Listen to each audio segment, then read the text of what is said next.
Hello friends, I am Kirti and welcome back to my channel. आज जो है इस बात पे चर्चा करेंगे कि एमपीपीएससी का जो नया सिलेबस है, अब तक आप लोगों ने देख लिया होगा और मैंने टेलीग्राम ग्रुप पे मेरे डाला है, आप लोग वहाँ से पीडीएफ डाउनलोड कर सकते हैं यदि नहीं देखा है तो। ये जो पूरा सिलेबस चेंज हुआ है, तो ये एक चुनौती है या अवसर है, इसको आप किस रूप में देख सकते हैं। ठीक है, इसी बात पे पूरा डिस्कशन होगा और जिनका इस बार नहीं हुआ है वो इस वीडियो को पूरा अंत तक जरूर देखें। क्या हमें पीएससी छोड़ देना चाहिए, इन सभी जो इम्पोर्टेंट टॉपिक्स हैं और हमारी नई स्ट्रैटेजी क्या होनी चाहिए, रणनीति क्या होनी चाहिए, इस पर वीडियो रहेगा।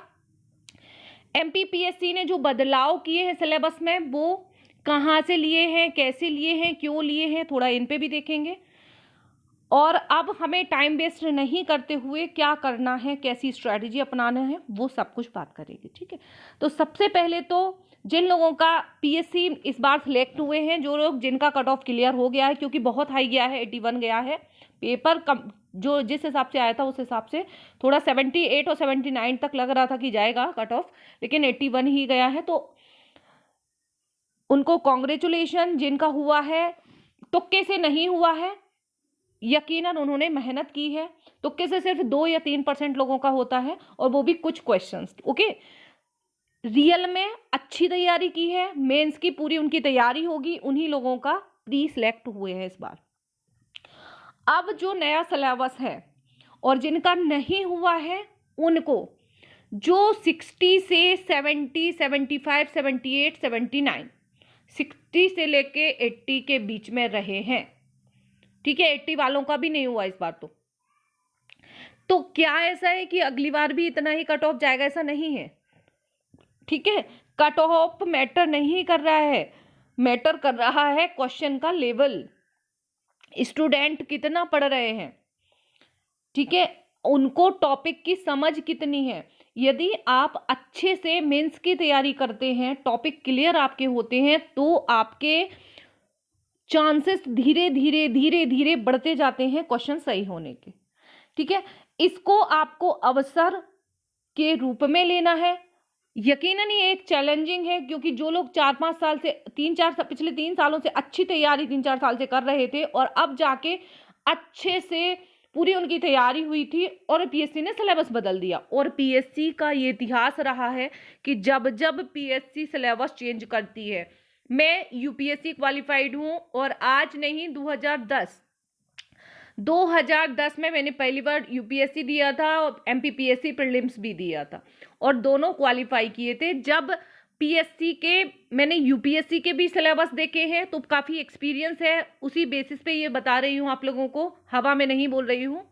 यकीन करोगे तो फायदा में रहोगे, और जो लोग यकीन कर रहे हैं वो फायदे में ही रह रहे हैं, और जो लाइटली लेंगे तो वो लाइटली ही रहेंगे।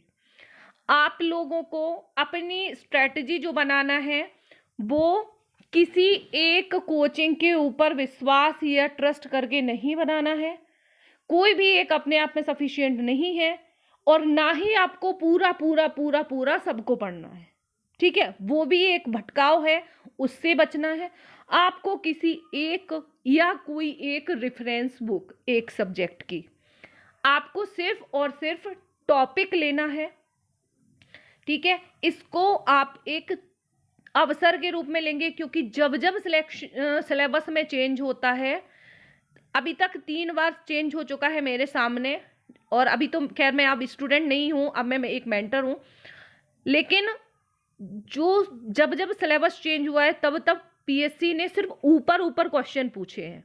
ओके, पीएससी सिर्फ जो टॉपिक मेंशन करती है सिलेबस में, वहीं से क्वेश्चन आते हैं। और इस बार जो सिलेबस नया चेंज हुआ है उसमें एमपी का वेटेज बढ़ा है और जनजातियों का वेटेज बढ़ा है, और जो आयोग यूनिट 10 थी उससे एज पर स्टूडेंट वो काफ़ी अच्छा रहता था, सबका कवर होता था, इजी टॉपिक होता था, तो वो उसका वेटेज उन्होंने कम कर दिया है। तो वो पहले जैसा कर दिया है जैसा यूपीएससी के सिलेबस में है और पहले की पीएससी के सिलेबस में था, संविधान में ही उन्होंने आयोग को डाल दिया है। ठीक है, तो जो आपका पढ़ा हुआ है वो बेकार नहीं जाना है, इससे आप घबराइए मत। यदि आपका इस बार नहीं हुआ है तो कोई बात नहीं, अगर आप 60 से ऊपर हैं, 60 तक पहुंच रहे हैं और आपने अच्छी तैयारी की है, तो यकीन मानिए आपका सिलेक्शन जरूर होगा। आपको रुकना नहीं है, छोड़ना नहीं है। और इस बार बहुत बड़ा अवसर है ये जो 2024 का प्री है, नया सिलेबस आया है, इसको आपको ऐसे नहीं लेना है कि अभी हम सिलेबस समझेंगे, अगली बार टारगेट बनाएंगे। नहीं, जान लगा दो या जाने दो। पूरी तरह से 8 से 10 घंटे तैयारी करो, चाहे आप हाउस वाइफ हो, स्टूडेंट हो, कोई भी हो, क्योंकि ये जो टाइम है ये आपको फर्स्ट टाइम है। और यदि आप नए एस्पिरेंट है तो बहुत ही अच्छा है। ओके, तो आपको सिलेबस को उठा के हम समय समय पे आपको वीडियोस भी बनाएंगे। और जो लोग पेड कोर्स में हैं या लेते हैं या डायरेक्ट पढ़ना चाहते हैं, वो भी टेलीग्राम पे संपर्क कर सकते हैं, वो अलग चीज़ है। बट ये आपको कैसे करना है, आपको आपके पास जो मटेरियल अभी है उसको तो पढ़ना है। अब आपको मेंस पे बिल्कुल भी फोकस नहीं करना है, ठीक है। आपको सिर्फ और सिर्फ पूरी तरह से फुल्ली फोकस प्री पे होना है। और जो नए टॉपिक जोड़े गए हैं सिलेबस में, उन पे यदि आपके पास कंटेंट है, अभी तो नहीं होगा क्योंकि कुछ कंटेंट ऐसा है जो कि यूपीएससी के सिलेबस से उठाया गया है। प्राचीन इतिहास वाले जो टॉपिक जोड़े गए हैं स्टार्टिंग में, जो बड़े बड़े वो क्वेश्चंस जो हैं, वो टॉपिक जो हैं, वो मेंस में पढ़ते हैं यूपीएससी में। और भी जो एमपीपीएससी के मेंस का सिलेबस था उसको प्री में कुछ टॉपिक्स को डाल दिया गया है, हिस्ट्री के और अदर और जनजातियों वाला पोर्शन और आर्ट एंड कल्चर वाला। अब ये वेटेज बढ़ा दिया है, एमपी का ज़्यादा कर दिया है।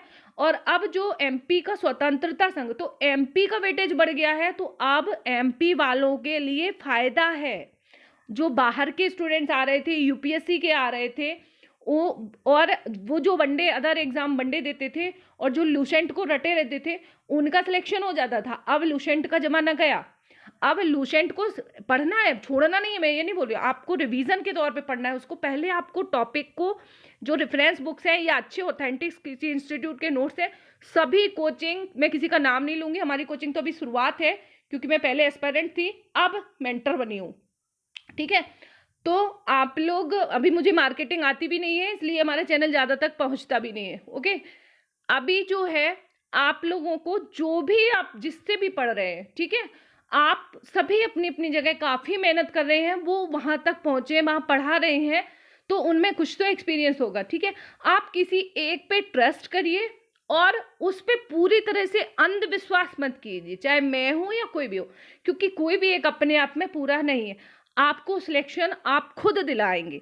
हम लोग जो कोचिंग इंस्टीट्यूट वाले होते हैं सिर्फ एक गाइड कर सकते हैं, कुछ परसेंट आपकी तैयारी कर सकते हैं, आपको एक मेंटर के रूप में ही रह सकते हैं। हम आपका सिलेक्शन नहीं कराएंगे। सिलेक्शन आपका आत्मविश्वास, आपकी रणनीति, आपकी, क्योंकि हर की परिस्थितियां, हर एक स्टूडेंट्स की परिस्थितियां अलग अलग होती हैं, तो आप अपनी रणनीति अपने हिसाब से खुद तय करेंगे। लेकिन आपको सही डायरेक्शन में करना है। वो डायरेक्शन क्या है वो मैं बताऊंगी, कौन कौन से टॉपिक है, कोई टॉपिक का, किस टॉपिक पे आप वीडियो चाहते हैं वो आप हमें कमेंट बॉक्स में कमेंट करके बताइए। उस टॉपिक का मैटर, कॉन्टेंट, वो हम आपको प्रोवाइड कराएंगे।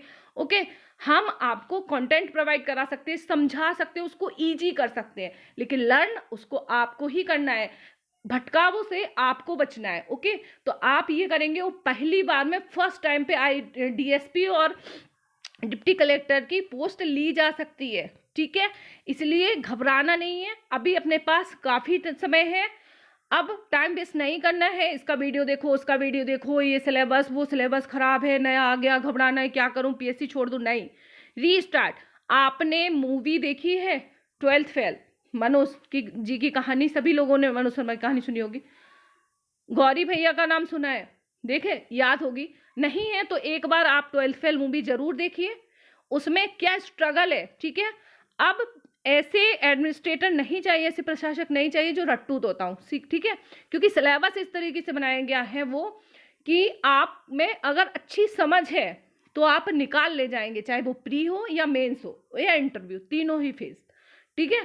तो आपको रीस्टार्ट करना है और खूब जान लगा देना है। अभी 2-2.5 महीने आपके पास, खूब अच्छा पढ़िए, ठीक है।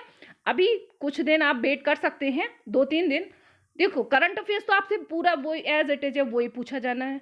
आपने जो पढ़ा है, नए सिलेबस, जो नए जो टॉपिक हैं, बस उन पे ज़्यादा फोकस करना है अभी, ठीक है। बाकी फिर आपको अच्छे से खूब टेस्ट लगाना है। अब टेस्ट कहाँ से आएंगे? टेस्ट पेपर आपको हम प्रोवाइड कराएंगे यूट्यूब के माध्यम से भी और यदि आप हमसे पढ़ते हैं तो डायरेक्ट भी, ठीक है।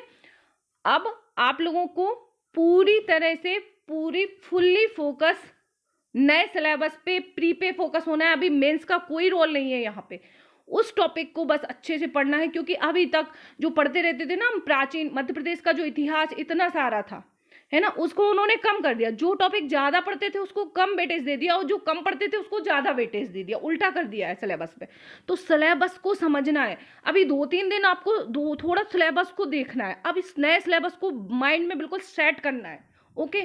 फिर उसके अकॉर्डिंग आपको अपनी तैयारी करना है, आपका सिलेक्शन जरूर होगा, पीएससी छोड़ना नहीं है। जो लोग बाउंड्री, आप में गट्स है, आप में योग्यता है, अगर आप अभी तक 60+ जा रहे हैं या, तो आप जरूर कर सकते हैं, ऐसा नहीं है कि आप नहीं कर सकते। हाँ, उनकी बात अलग है जो बिल्कुल एकदम 6-7 साल से दे रहे हैं फिर भी नहीं हो रहा है, रुके हुए हैं, या उनके ऊपर कोई फैमिली फाइनेंशियल बर्डन है, शादी नहीं कर रहे हैं, ठीक है, खासतौर से लड़कों के लिए मैं बोल रही हूँ।